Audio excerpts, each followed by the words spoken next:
Muito boa tarde. São 3 horas da tarde. Nós estamos iniciando hoje, segunda-feira, diferentemente de todas as semanas, quando iniciamos na terça-feira com comentários sobre futebol, estamos iniciando o confronto debate nesta segunda-feira, porque não poderíamos deixar de celebrar as vítimas da Noite de Cristal que aconteceu na Alemanha no dia 9 de novembro de 1938, portanto, há 82 anos passados. Hoje, completam-se 82 anos que os nazistas entraram em todas as cidades alemãs, nas lojas dos judeus, nas sinagogas e nas casas dos judeus, quebrando tudo, destruindo, roubando, matando pessoas, aleijando pessoas e, infelizmente, inutilizando a vida de muitos judeus que eram considerados por eles mesmos alemães mais do que judeus. Eu tenho aqui comigo o meu querido amigo José Roitberg, que é especialista em assuntos ligados ao Holocausto, é um historiador, um jornalista. Vou conversar com ele e daqui a pouco outros companheiros vão entrar nessa conversa, que é uma conversa muito importante e que merece um estudo de cada democrata no mundo. E, obviamente, se merece. Temos aqui também o nosso querido Vitor Grimbal, que está chegando, e se essa questão merece uma preocupação de cada um de nós que somos democratas e que também somos judeus, eu pergunto aos meus queridos companheiros de mesa de hoje, será que o teu líder judeu na tua cidade está preocupado em como reagir a uma circunstância equivalente à Noite de Cristal, se voltar a acontecer no século XXI? Em José Roitberg, muito boa tarde, um grande abraço para você, obrigado por ter aceito o meu convite e seja bem-vindo aqui no nosso Confronto Debate. Olha, Rony, os nossos líderes não conseguem nem reagir ao que acontece na mídia. Reagir a uma agressão antissemita em larga escala, que não vai acontecer, não vão conseguir. Bom, o não vai acontecer também se dizia na Alemanha, e eu quero dizer que eu montei um plano. Eu tenho um plano de reação e eu escrevi sobre esse plano que vai ser publicado daqui a pouco no Facebook e eu vou ouvir o Vitor e depois vou dizer qual é o meu plano. Vitor, você acredita que Conib, Fierge, Fisesp, Federação de Minas Gerais, teriam condições de revidar? Bom, como palavra você sabe, a uma agressão nazista, tipo do que ocorreu na Noite de Cristal, dos Cristais, há 82 anos passados, no dia 9 de novembro de 1938? Ou você acredita, ao contrário, que nós estaremos vendidos como estavam os judeus daquele tempo? como você bem sabe, Ronaldo, e muitos dos que estão nos ouvindo hoje também devem saber, eu não sou a pessoa mais simpática do mundo a Conib, a Fisesp, a algumas dessas federações israelitas, não todas, que fique bem claro.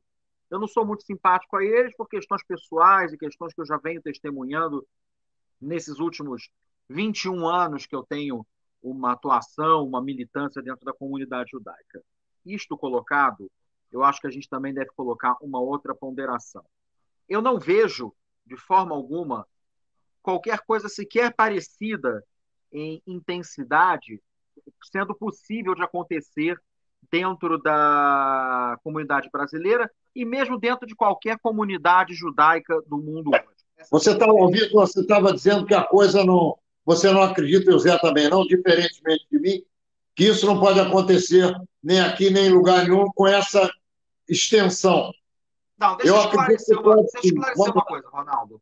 Não é que não possa acontecer episódios de violência e tampouco episódios de violência coletiva, episódios de violência insuflados por uma força maior, política ou não, e que consiga arrebanhar pessoas em número suficiente para fazer um estrago dentro de uma sinagoga, dentro de um clube, dentro, enfim, de qualquer dependência judaica. Não é isso que eu estou falando. Estou falando na questão da proporção que a Noite dos Cristais teve em relação à comunidade judaica alemã. Isso, né, uma coisa nesta proporção, Eu não acredito, o que não significa que não possam acontecer eventuais ataques, eventuais mini pogroms dentro de determinadas comunidades. Se não no Brasil, isso com certeza já vem ocorrendo, por exemplo, na França, por exemplo, em alguns países Sim, claro. de maioria muçulmana, etc. A única questão que eu estou contextualizando é que a Noite dos Cristais foi um evento muito especial dentro da comunidade judaica alemã e cuja proporção, cuja dimensão, melhor dizendo, eu julgo hoje impossível de ser repetida.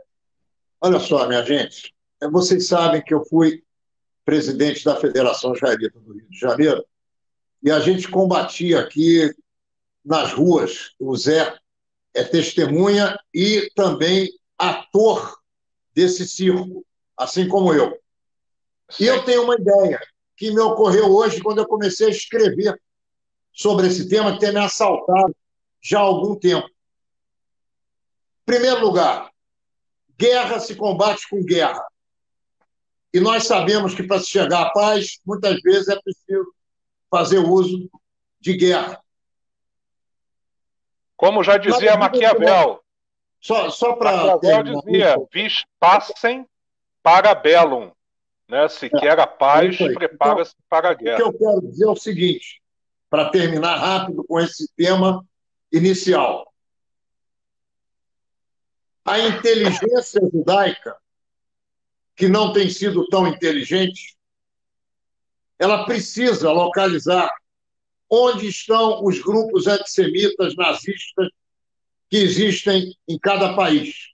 Sem dúvida. Isso feito, a cada ação praticada, uma reação de legítima defesa imediata.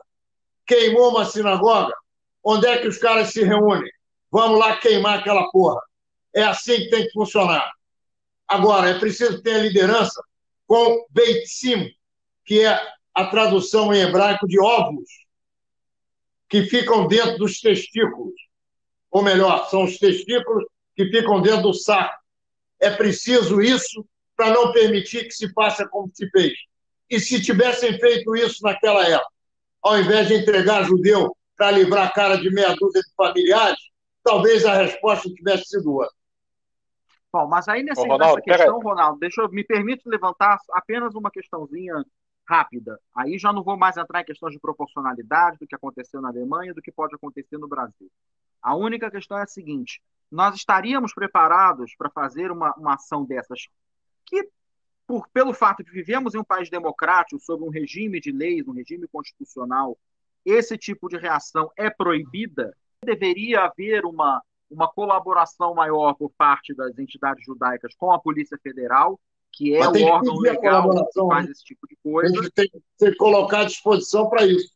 Tem que ser colocado à disposição para isso, mas há que se ver todas as questões legais relativas a isso. Né? A gente não pode também se colocar numa posição de marginalidade perante a comunidade maior apenas sob o pretexto de estar se protegendo ou armando uma eventual vingança, a palavra é essa, não tem outra, né? Uma eventual vingança contra atos antissemitas dos quais nós podemos vir a ser vítimas. Na minha humilde e modesta opinião, deve-se ater às questões legais, às questões que regem a lei brasileira. Vamos voltar a comparar com a Alemanha nazista. A Alemanha nazista tinha uma legislação, se é que podemos chamar assim, que era totalmente voltada para a perseguição aos judeus. Na verdade, não havia uma normalidade constitucional, não havia um império de leis dentro da Alemanha nazista. Inclusive, existe a fala do equivalente ao ministro da Justiça alemão, eu esqueci o nome dele agora, mas que ele dizia assim, ele resumia o arcabouço legal da Alemanha nazista da seguinte forma: nós existimos para fazer a vontade do Führer. Se a vontade do Führer é caçar nazistas na rua, nós vamos caçar nazistas na rua.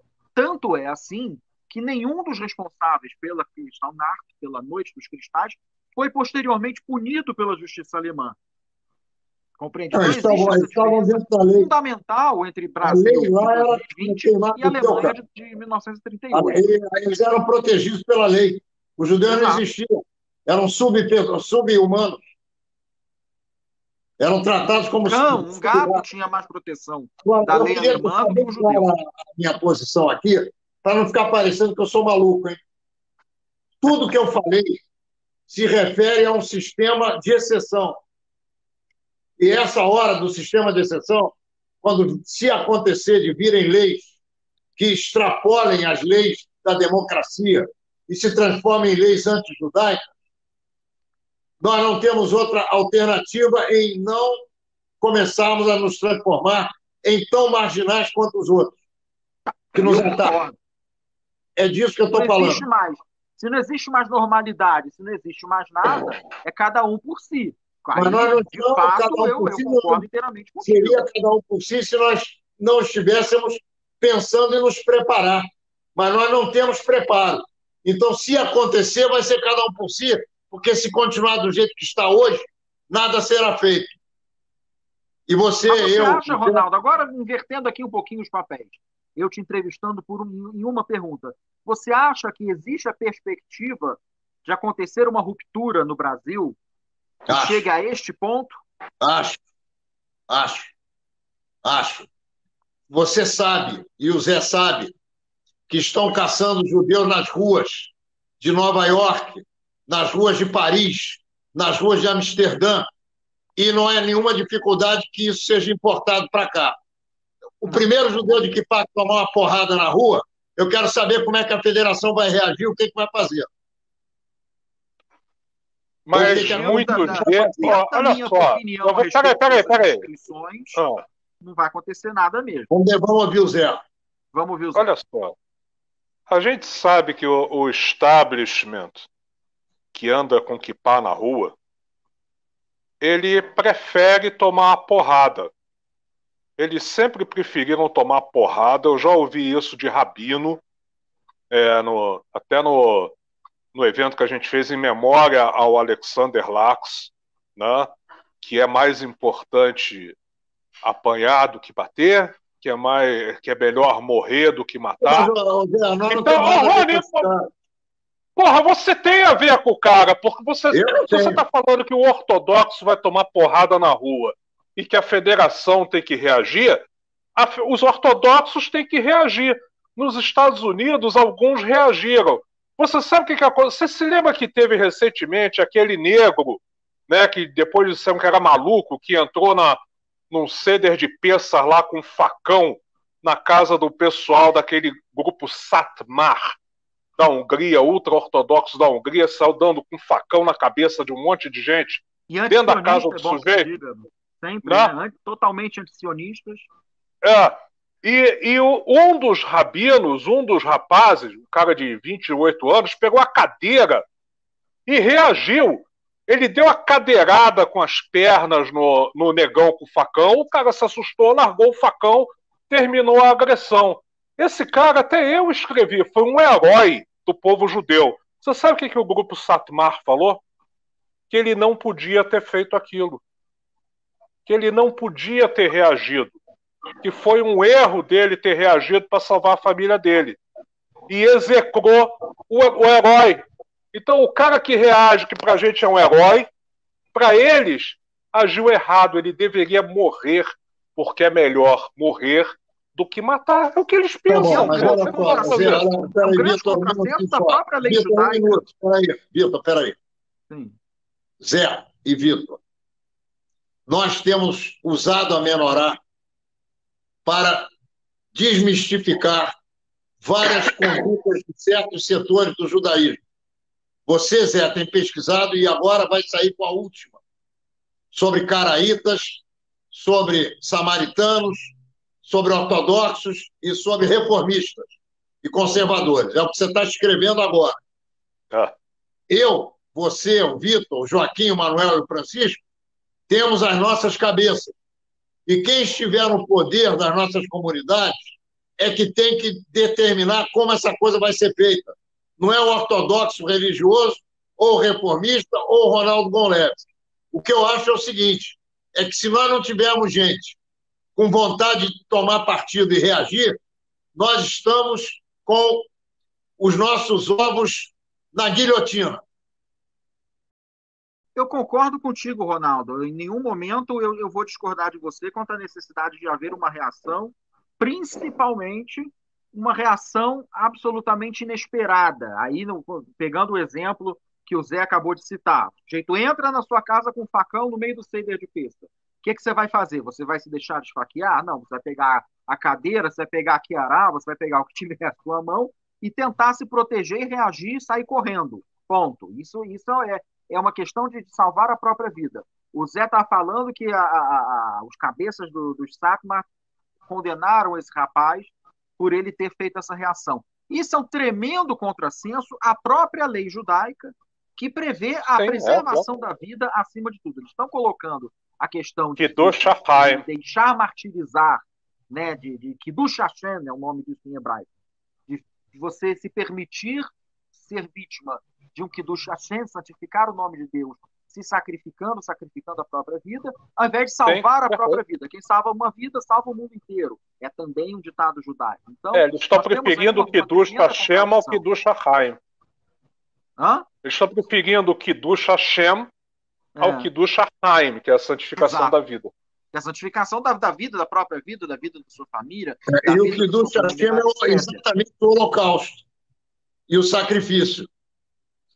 Sim, sim. Tanto que em Israel não se usa a palavra holocausto, muitos dos pesquisadores não gostam da palavra holocausto, preferem Shoah, porque justamente tira esse caráter de auto-sacrifício, de imolação perante Hashem, do que um massacre propriamente dito. Zé e Vitor, eu gostaria que vocês fizessem um tour pelos fatos de 1938, porque muita gente que nos assiste não tem noção do que foi a Noite dos Cristais. Eu vou pedir ao Zé para começar. Eu volto em 1 segundo. Tá ok. Da forma como a Noite dos Cristais ela é passada atualmente para as pessoas, até pela Marcha da Vida, que é uma instituição que eu tenho lá meus problemas com eles, ela é passada como tendo acontecido do dia 9 para o dia 10. E ela é totalmente descontextualizada do que aconteceu antes e do que aconteceu durante, porque muitas coisas estavam acontecendo entre o dia 9 e o dia 11 de novembro. Então, vamos contextualizar isso aqui. A primeira coisa que as pessoas esquecem é que a partilha da Palestina ela vinha em discussão na Liga das Nações desde 1936 pela Comissão Peel. Né? A Comissão Peel ela previa que o Estado judeu ele fosse aquela faixa litorânea, né, que a gente tem hoje até a Galileia ali em cima e o restante todo fosse o Estado árabe. Mas é o que os judeus conseguiam com a Liga das Nações em 1936. Essa discussão ela veio acontecendo até que em agosto de 1937, pela Liga das Nações, houve uma redução da permissão de imigração de judeus para a Palestina do mandato britânico, mandato esse que a Inglaterra tinha desde 1921, né? Para 8.000 pessoas ao longo de 8 meses. Quer dizer, a imigração de 1.000 pessoas por mês, a gente está falando de 1937.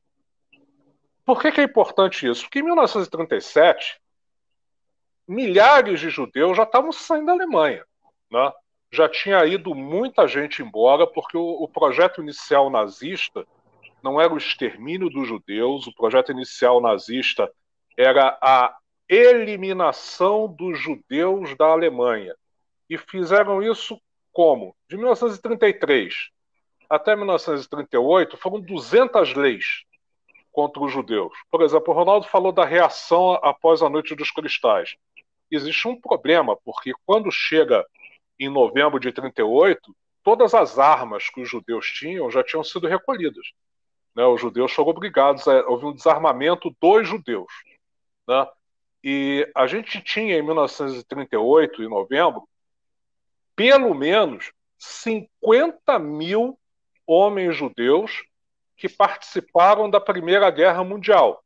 Ou seja, eles tinham treinamento em armas, eles foram à guerra, eles ainda estavam vivos, mas eles já não tinham mais nenhum tipo de arma para reagir.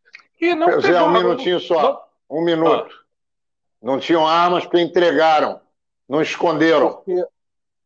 Porque eles, ao invés de esconder as armas, entregaram as armas. Foram na pracinha entregar a arma. Eles eram bons cidadãos. Você tem todas essas 200 leis de 1933 a 1938, os judeus alemães seguiram à risca. Tem que entregar o rádio, entrega o rádio. Não pode mais dirigir carro, não dirige carro. Não pode mais andar na calçada, tem que andar no meio da rua, anda no meio da rua.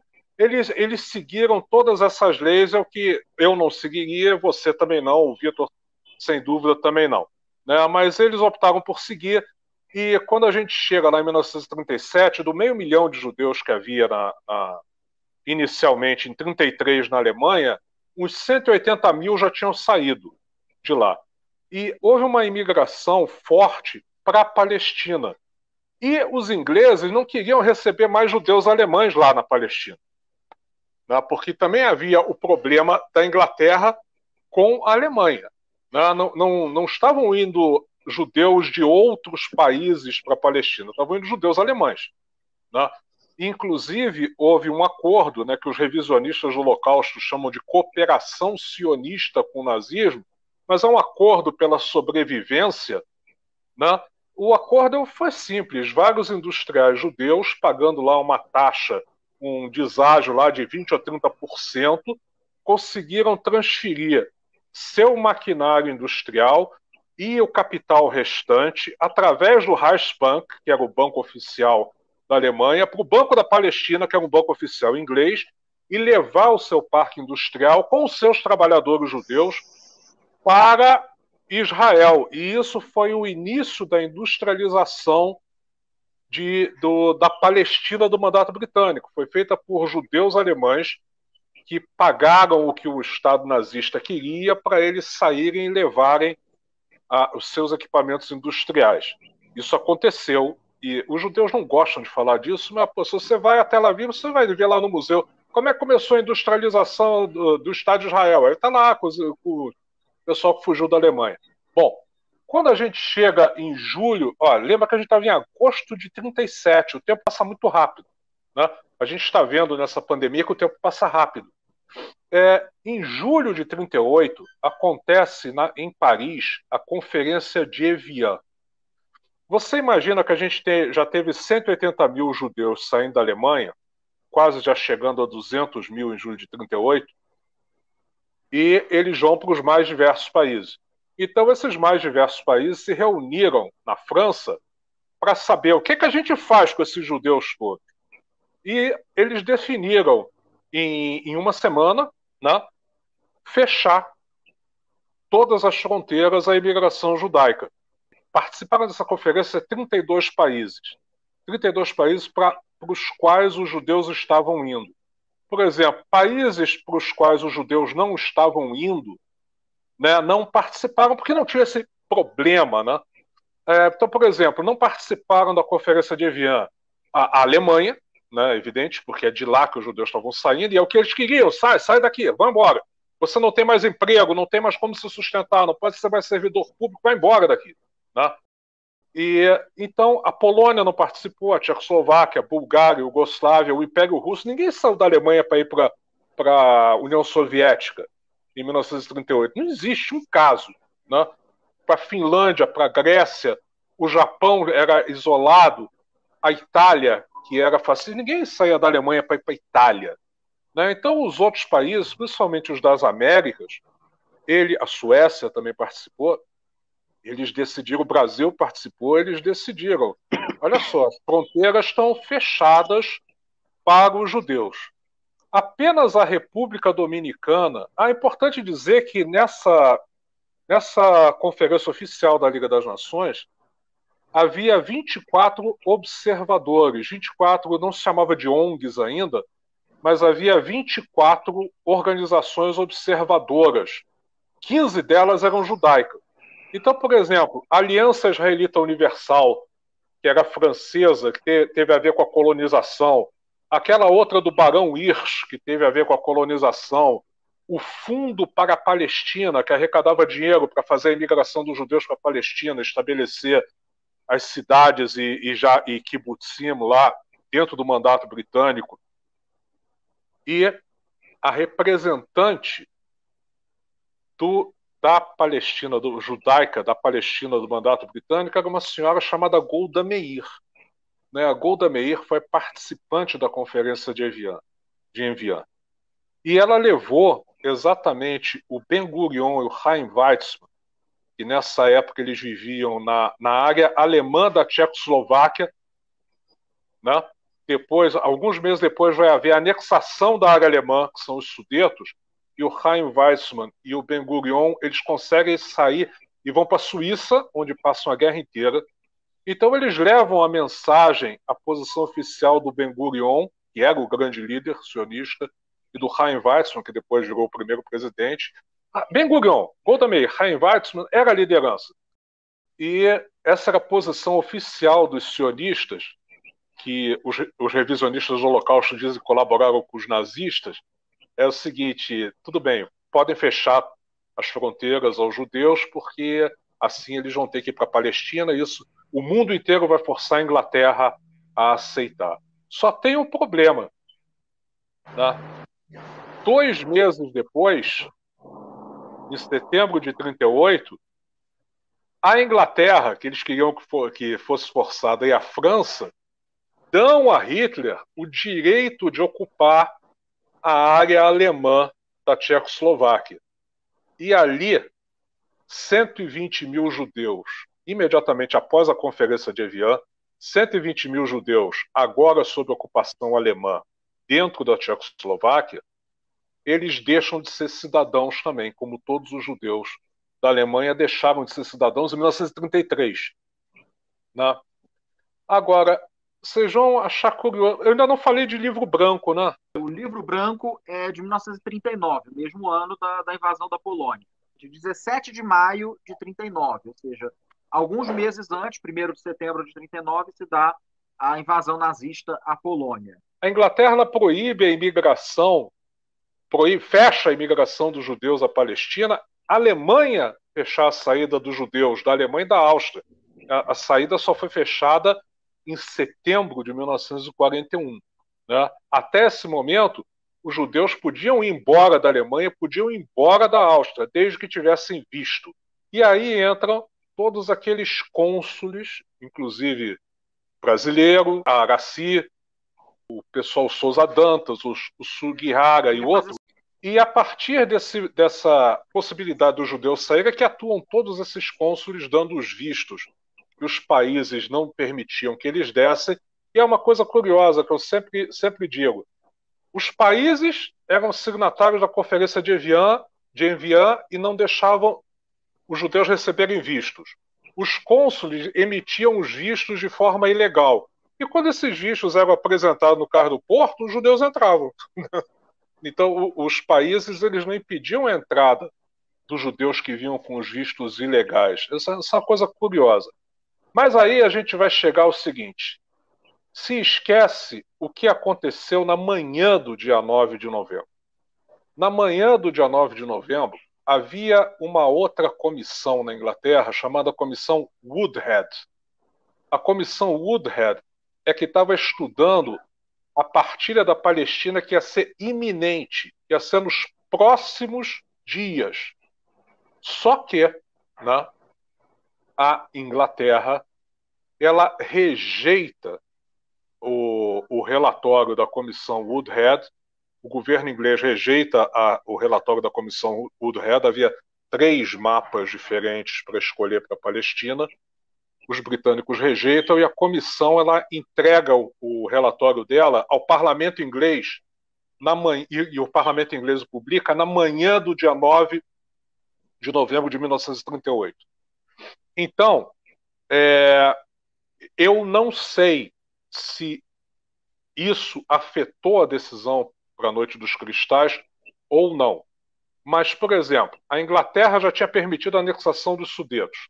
Agora a Inglaterra definiu que não ia haver a partilha da Palestina. E o pogrom acontece à noite, né? O que é que se esquece também da noite do dia 9 para o dia 10 de novembro? É que no dia 11 de novembro, o mundo ia comemorar os 20 anos do final da Primeira Guerra Mundial com a derrota da Alemanha. E o que aconteceu havendo a Noite dos Cristais? A Noite das Vidraças Quebradas, desculpa. Acontecendo isso, nenhum jornal, eu pesquisei os jornais dos Estados Unidos, do Brasil, da Inglaterra, nenhum jornal da próxima semana inteira falou da derrota alemã na Primeira Guerra Mundial. Então, com esse factoide terrível de atacar os judeus do dia 9 para o dia 10, o governo nazista removeu dos noticiários as festividades sobre a sua derrota em guerra acontecida 20 anos antes. Isso é um fato. Isso aconteceu. Uma das coisas que a gente também não compreendia direito sobre a Noite das Vidraças Quebradas, e eu vou explicar agora por que não Noite dos Cristais, porque quem escreveu... O Vitor falou antes do Holocausto. O Holocausto eu também não gosto porque a palavra é grega, né? Foi a tradução grega da Torá que deu esse nome ao nosso sacrifício, né? Não é uma palavra judaica, né? Shoah é uma palavra judaica, catástrofe. O Holocausto também não é o termo Holocausto usado em guerra também não é uma criação na Segunda Guerra Mundial. Tem um mito assim, foi um jornalista americano que escreveu isso. A gente vai ver durante a Primeira Guerra Mundial, até mesmo nos jornais brasileiros, tá lá o Holocausto nas trincheiras na França, né? Então, na Primeira Guerra Mundial se usou muito o termo Holocausto também, para mostrar a carnificina que estava acontecendo na Europa. Agora, Zé, independente do termo ser ruim ou bom, esse termo já está cristalizado, consagrado, internacionalizado e planetariamente aceito. Como é que nós vamos agora? Nós podemos discutir outras evidências, mas mudar o termo eu acho que não é uma boa, não. É ruim. Não vamos mudar o termo, é só para contextualizar. Porque quem escreveu Reichskristallnacht, Reich é o império em alemão. Quem escreveu Reichskristallnacht foi o Goebbels, o ministro da propaganda.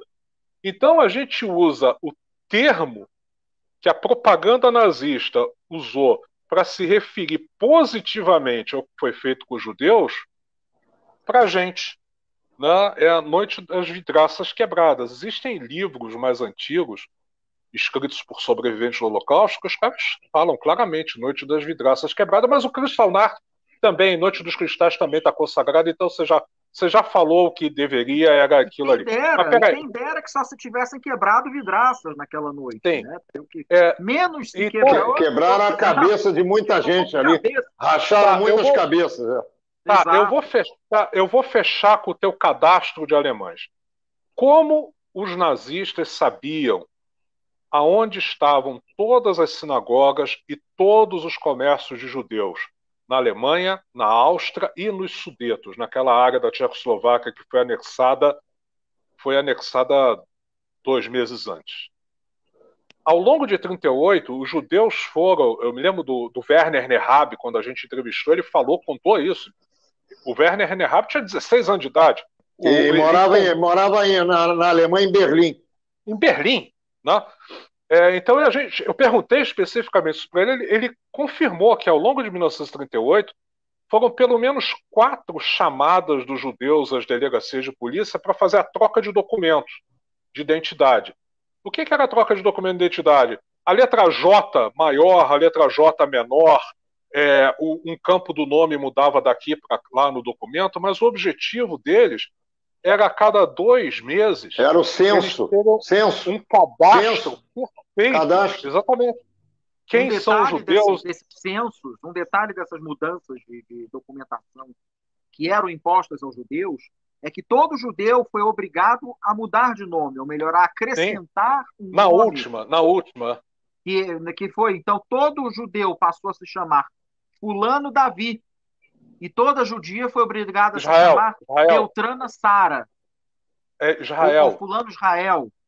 Fulano Israel, sobrenome. Fulano Israel. Todo mundo. Bem lembrado. Todo mundo. Fulano Então, Israel, se o nome sobrenome. era As mulheres, Jacó, Fulana Sara, Cohen, sobrenome. você passou a ser Jacó Israel Cohen. Para você Isso, foi na marcar última. ainda mais aquele cidadão como um judeu. Se era uma pessoa, uma mulher, era a Sara, não, era Raquel Sara Cohen, digamos assim. Ela era pouco mais que um bebê na noite dos cristais, na noite de 9 de novembro, e ela estava em casa, foi à noite, ela já estava no berço, junto da irmã mais velha. A irmã era pouca coisa mais velha, 11 meses mais velha.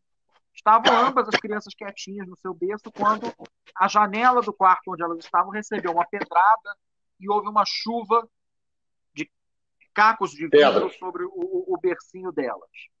Eu estou aqui com a senhora Edith Posva. Solteira errado.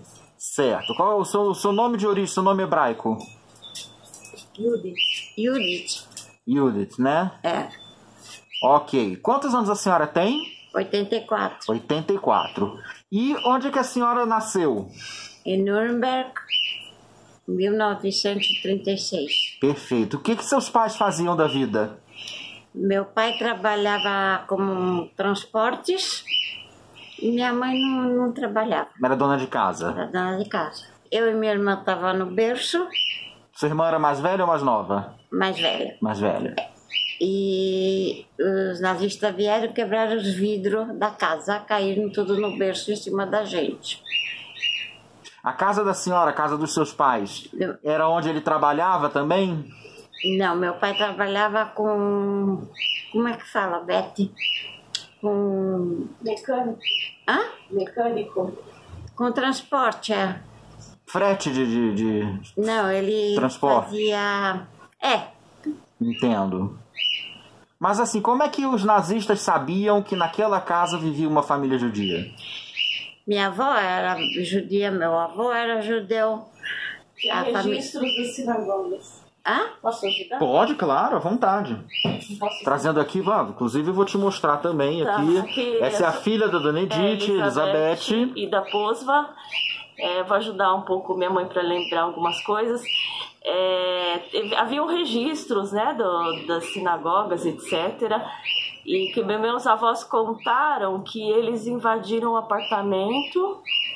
Moravam meus avós, minha mãe, minha tia criança e minha bisavó, que depois foi deportada. Eles invadiram o apartamento, humilharam eles, cuspiram neles. Prenderam meu pai. Levaram meu avô embora. E aí a minha avó tinha muito conhecimento na cidade e ela foi atrás de onde meu avô estava preso e pagou uma propina para, acho que era Gestapo, né? Para Gestapo soltar meu avô. E com propina ela conseguiu. Quer falar alguma coisa? É onde eles vieram para o Brasil. Aí, a partir desse momento, eles perceberam que a situação estava muito feia. Viemos para o Brasil. E vieram todos para o Brasil. Vieram todos de uma vez? Meu pai, minha mãe e minha irmã. Mas todos de uma vez? Não veio primeiro alguém e depois... Não, todos de uma vez. A minha bisavó, que era viúva e morava com eles, ela foi impedida, ela tinha 66 anos. E ela foi impedida porque eles achavam que ela tinha idade avançada para dar uma licença pela Cruz Vermelha, porque eles eram pela Cruz Vermelha. E aí, em 1941, ela foi deportada para Riga e ela foi fuzilada numa vala comum depois de 3 dias de uma viagem de trem. E minha mãe nasceu também pela lei do Terceiro Reich, né? Sim. Que a minha avó recebeu um comunicado que todas as mulheres judias que estavam grávidas deviam se apresentar e ela... Eu nasci de 8 meses. Foi uma cesariana forçada. Ah, eles forçaram o parto. E laquearam minha avó para não poder ter mais filhos. Meu Deus. E minha avó contava que eles nem deram anestesia direito. Foi só um gás que deram para ela cheirar e ela viu sentiu quase que todo o processo. Todo. E minha mãe nasceu de 8 meses. Sem unhas. Sem unhas, sem cabelo. Ainda não estava... Não estava formada, né? Totalmente, Que barbaridade. Aí eles falaram que minha mãe não ia sobreviver, mas ela tá aqui imagina, pra contar a história. até que sobreviveu bastante, né? Tá sobrevivendo bastante. Graças a Deus. Mas que coisa bárbara, né? Hoje é aniversário da Kristallnacht, eu já falei no começo, é sempre bom reforçar. Eu tô gravando esse vídeo aqui há poucas horas da gente entrar no ar no programa Confronto com o Ronaldo Gonleves, que é a participação especial do meu querido amigo e ex-colega José Roitberg.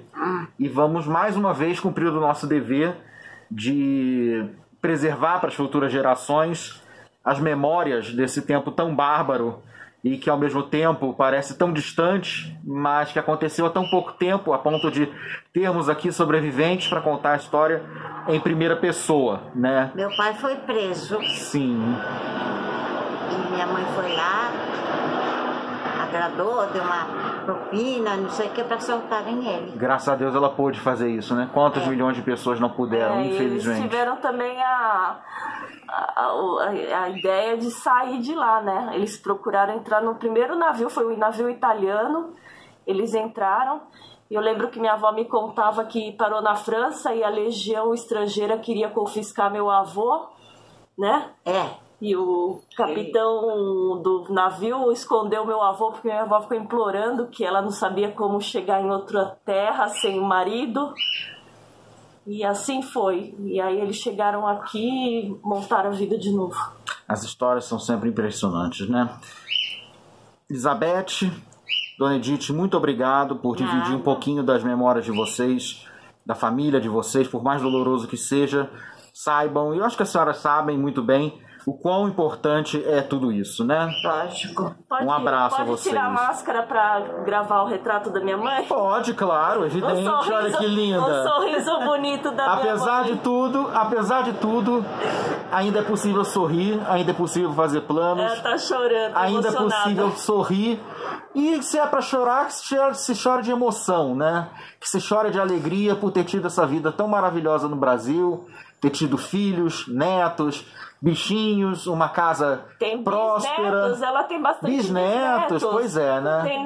Tem bisneto aqui que já tá se formando até de rabino. Que maravilha, ó, que daqui a pouco vai ser trisavó, hein, se deixar. Já tem bisneta já que vai logo casar. Tá casando, né? Quer dizer, eles não conseguiram acabar com... E essa é a maior vitória que todos nós, judeus, podemos ter em cima de Hitler e do nazismo.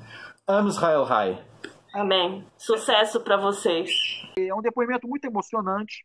E eu acho que sempre que a gente puder, e a gente, graças a Deus, ainda vive numa época onde há muitas testemunhas oculares da matança, do Holocausto, de todos os episódios, todos os capítulos dessa tragédia, eu acho que é muito importante a gente dar voz à primeira pessoa, a quem estava lá, a quem viu, a quem participou, a quem foi diretamente vítima disso tudo daí, numa época de revisionismos e de negacionismos, né? Quer dizer, se tem gente que hoje em dia ousa afirmar com toda certeza do mundo que não houve holocausto, que nada disso existiu, que isso tudo é uma relação, se faz muito mais importante trazer essas vozes de testemunhas, né? Por isso que é tão importante a gente ter memoriais do Holocausto, museus do Holocausto. O Memorial do Holocausto do Rio de Janeiro está quase pronto, estou louco para ver. Porque a preservação dessas vozes é fundamental para calar a boca desses negacionistas. Olha, meus queridos amigos, eu cada dia, cada minuto, cada palavra, cada linha, cada livro que eu tomo conhecimento desses acontecimentos, eu fico mais seguro de que, ao invés de nós investirmos em feirinha na pracinha, em dancinha ali e acolá, nós precisamos investir em inteligência, mapear os nazistas, os antissemitas, saber onde eles vivem, quem é a mãe, quem é o pai, quem é o filho, quem é a tia, e, na hora que eles romperem a lei, entregá-los à justiça num primeiro momento.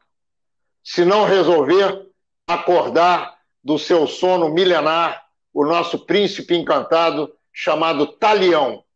Olho por olho, dente por dente. Voltando à Noite dos Cristais, todas as sinagogas e todos os comércios judeus na Alemanha, na Áustria e nos Sudetos foi atacado, né? Todos, né, ao longo da noite. Agora, você falou, o Ronaldo tinha falado que ninguém tinha sido ninguém respondeu por isso. É porque, na realidade, a gente não sabe direito quem fez. Se foi a população, se foi a SS, se foi o Exército, se foi a SA. Isso daí é uma coisa que não ficou documentado intencionalmente na história, até porque 2 dias depois, Goebbels também no discurso culpa os judeus, né? Os judeus incendiaram suas próprias sinagogas para que pegasse fogo nas casas e nos negócios dos alemães em volta e exigiu que os judeus fizessem uma reparação de 1 bilhão de marcos, e na época era bilhão verdadeiro, não era mais hiperinflação. Existe a foto lá dos líderes da comunidade judaica contando 1 bilhão de marcos na mesa, a foto oficial, contando 1 bilhão de marcos na mesa para pagar o governo, pelo governo ter destruído as suas sinagogas. Né? Então seguiram a lei até para pagar 1 bilhão de marcos. Né? E o que acontece é o seguinte: há 1 ano atrás, uma senhora alemã, ela publicou no Twitter dela 19 fotos que o pai dela, que era fotógrafo militar, não judeus, o pai dela, que era fotógrafo militar alemão, e depois passou a guerra inteira na divisão de fotografia, tirou da Noite dos Cristais. Essas fotos não existem no arquivo do Yad Vashem. Eu recebi hoje, porque isso aí está circulando de alguma forma, nós vamos publicar na Menorá, porque essas fotos são fotos oficiais de um fotógrafo que acompanhou uma equipe da Noite dos Cristais e mostra os judeus agredidos dentro das suas casas.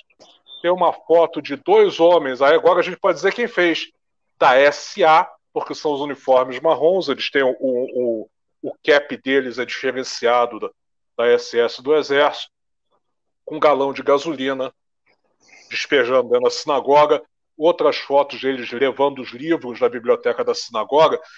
Então eu posso garantir, foi a SA, então foi uma ação peraí, deixa eu terminar. Foi uma ação de Estado. Existe um outro mito dizendo que o governo alemão proibiu os bombeiros de apagar os incêndios. E a outra foto é de um bombeiro arrombando um arona-cordas com pé de cabra para tirar os rolos de torá lá de dentro para tacar fogo neles. Então, essa foto... fala. Rapidamente, a Frida Garbati hoje publicou 25 fotografias dessas aí. São essas aí. Vai ver que você viu essas fotos todas. São impressionantes. Impressionantes. O que os judeus fizeram depois da Noite dos Cristais? Botaram o rabo entre as pernas e saíram andando. Botaram o rabo dentro. Quem mais pôde sair da Alemanha saiu. A partir da Noite dos Cristais, 20 mil judeus da Alemanha e da Áustria vão para o Japão, vão para Xangai. Por quê? Porque o Japão ele não tinha visto para entrar. Xangai é na China, mas estava dominado pelo Japão. Então, os judeus com passagens para qualquer área do Império Japonês podiam embarcar e sair da Alemanha com seus passaportes sem visto. E é uma coisa curiosa nesse momento em Xangai, porque a Baía de Xangai é uma baía bem fechada, né? Então, um lado está dominado pelos japoneses e o outro lado está dominado pela Inglaterra. Os judeus podiam desembarcar do navio livremente no lado japonês e eram proibidos de desembarcar no lado da Inglaterra. E a vida em Xangai, apesar de chamarem de gueto de Xangai, ela foi uma vida que a comunidade judaica chegou a produzir lá 7 títulos de jornais em alemão. O diretor médico do hospital japonês militar era um médico judeu. O comandante japonês dizia: olha só, aqui em Xangai a gente tem o melhor hospital do Império. É dirigido e operado por médicos formados em Berlim e Viena. E eram médicos judeus que trabalhavam no hospital militar japonês em troca de remédios. A posição dos japoneses em relação aos judeus na Segunda Guerra Mundial era muito interessante, porque eles consideravam esses 20 mil judeus alemães e austríacos que estavam em Xangai como cidadãos de país aliado. Então não tinha problema nenhum com eles. Já os ingleses, tinha judeus ingleses do lado inglês, eram cidadãos de país inimigo, né? E como o Japão tinha um acordo de não agressão com a União Soviética também, né? Os judeus, lá onde você foi, lá em Harbin, lá em cima, em Harbin, os judeus de Harbin, do norte da China, que eram judeus russos, eles eram considerados cidadãos de país com quem o Japão tem um acordo de não agressão. Eu queria saber qual é o teu sentimento, a tua compreensão e o teu julgamento a respeito dessa questão. Nós estamos conversando hoje. Bom, eu acho que a principal lição da Noite dos Cristais é o que a grande maioria dos historiadores que se dedicam ao assunto também pensam a esse respeito, foi o seguinte: desde o primeiro dia, desde a primeira noite em que os nazistas chegaram ao poder na Alemanha, em 1933, houve uma série de atentados, houve uma série de agressões a judeus. Porém, essas agressões sempre foram de forma quase individual. Era um judeu ou uma família judaica que era agredida, que apanhava, que buscava a polícia e a polícia não fazia nada, porque nesse momento tanto a polícia alemã quanto a justiça alemã já estavam submetidas às ideias do nazismo. Então, um caso, por exemplo, que vale a pena contar, que é o nosso amigo em comum, o Fred Glatt, que já em 1933, no primeiro ano da ascensão do nazismo ao poder, foi vítima de uma mini Kristallnacht, quando ele estava na loja do pai dele, em Berlim, e uma tropa da SA passou na porta e atirou um paralelepípedo, quebrou a vidraça, quebrou as vitrines todas, e naquele momento o pai do Fred Glatt chegou à conclusão sábia de que estava na hora de ir embora da Alemanha, e eles foram para a Bélgica, onde depois da invasão eles também acabaram sendo aprisionados e vítimas dos nazistas. Mas naquele primeiro momento eles conseguiram escapar graças a essa microagressão da qual eles foram vítimas. O que mudou a partir da Kristallnacht? O que mudou foi que, a partir daquele momento, os nazistas perceberam que eles poderiam fazer grandes perseguições, grandes matanças, grandes agressões, sem que isso despertasse não a opinião pública interna da Alemanha, porque essa já estava absolutamente nazificada e anestesiada para todo tipo de agressão pela qual os judeus pudessem passar. O grande teste, a Noite dos Cristais, ela serviu como um balão de ensaio, como um teste da opinião pública internacional em relação ao que o mundo faria com a Alemanha, conforme ela foi expandindo, né, escalonando as agressões contra os judeus. Houve muita cobertura midiática do que aconteceu, os jornais do mundo inteiro reportaram, houve alguma reação muito tímida por parte da Liga das Nações, porém, de prático, nada foi feito, o que corrobora, inclusive, essa opinião do Ronaldo de que os judeus precisam estar sempre preparados para uma reação à altura. Não havia mais reação à altura, quer fosse por uma cultura de se deixar agredir pelos judeus, como pontuou o José, quer fosse por falta de condições, não terem mais armas, não terem pessoas treinadas para isso, não importa. O fato foi que, a partir da Noite dos Cristais, a Alemanha, os nazistas, melhor dizendo, perceberam que eles poderiam pôr e dispor à vontade dos judeus alemães sem que nada, de fato, fosse feito contra esse ato. Então, a Noite dos Cristais ela é um divisor de águas na história do Holocausto.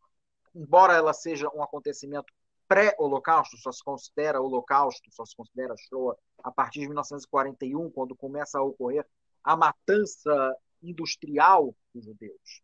Até então isso não existia. Porém, aquilo serviu, como eu disse, de um balão de ensaio para o que viria depois.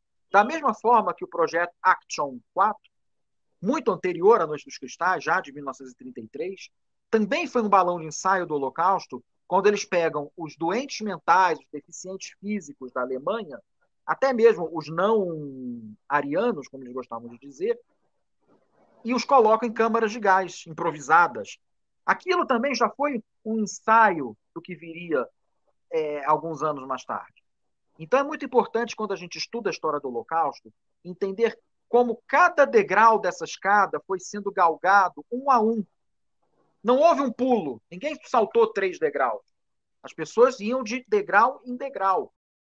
Estamos encerrando, então, o Menorá na TV de hoje, prometendo voltar na quinta-feira que vem, às 10 horas da noite, pelo canal 6 da NET Rio, e também em todos os dias e horários que você já se acostumou a nos assistir e que você confere aqui embaixo da telinha. Nos vemos lá!